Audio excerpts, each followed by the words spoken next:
दोस्तों एक बार की बात है। एक गांव में एक लड़का रहता था। वो लड़का पढ़ाई में बहुत होशियार था, लेकिन उसकी पढ़ाई नहीं हो पाती थी क्योंकि वह लड़का अपना घर भी चलाया करता था। वह रोज अपने खेत में जाता, दिन भर वहाँ काम करता और शाम को घर वापस आकर वह थोड़ी बहुत पढ़ाई कर लिया करता था। अब जब वह लड़का 12वीं क्लास में गया तो सभी गांव वालों को ये लग रहा था कि हमारे गांव से यही लड़का 12वीं में फर्स्ट आएगा, क्योंकि गांव वालों को भी पता था कि वह लड़का पढ़ाई में बहुत होशियार है। तो 12वीं का एग्जाम आया।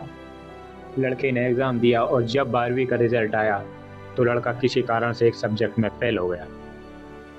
जब गांव वालों को ये बात पता चली तो सारे गांव वाले उस लड़के को ताने देने लगे और उसका मजाक उड़ाने लगे।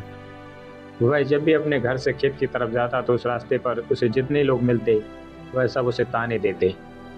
अब वह लड़का लोगों के ताने सुनकर बहुत परेशान हो जाता है और यह बात वह अपने उस्ताद को बताता है कि उस्ताद जी, मैं जब भी अपने घर से खेत की तरफ जाता हूँ तो उस रास्ते पर जितने लोग मुझे मिलते हैं सब मेरा मजाक उड़ाते हैं।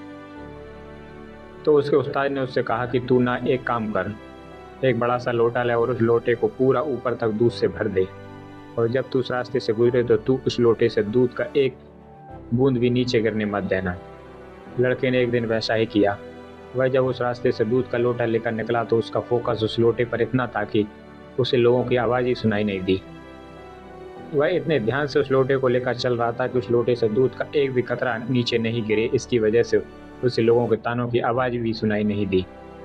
तो इस कहानी से हमें यह सीख मिलती है कि हमें अपने काम में इतना ढल जाना चाहिए, इतना फोकस करना चाहिए कि बाकी चीज़ों का आप पर कोई असर ही ना हो, लोगों की आवाज़ या लोगों के ताने आपको सुना ही ना दे। जैसा कैमरा होता है जो सिर्फ अपने सब्जेक्ट पर फोकस करता है, बाकी सारी चीज़ों को वह ब्लर कर देता है। तो बस आपको भी इसी तरह अपने काम पर, अपने टारगेट पर फोकस करना है, बाकी चीज़ें तो अपने आप ही ब्लर हो जाएंगी। तो दोस्तों, अगर आपको इस कहानी को और भी लोगों को तक पहुंचाना आता है तो इस वीडियो को एक लाइक करिए और इसको शेयर भी ज़रूर करें। मिलते हैं नेक्स्ट वीडियो में।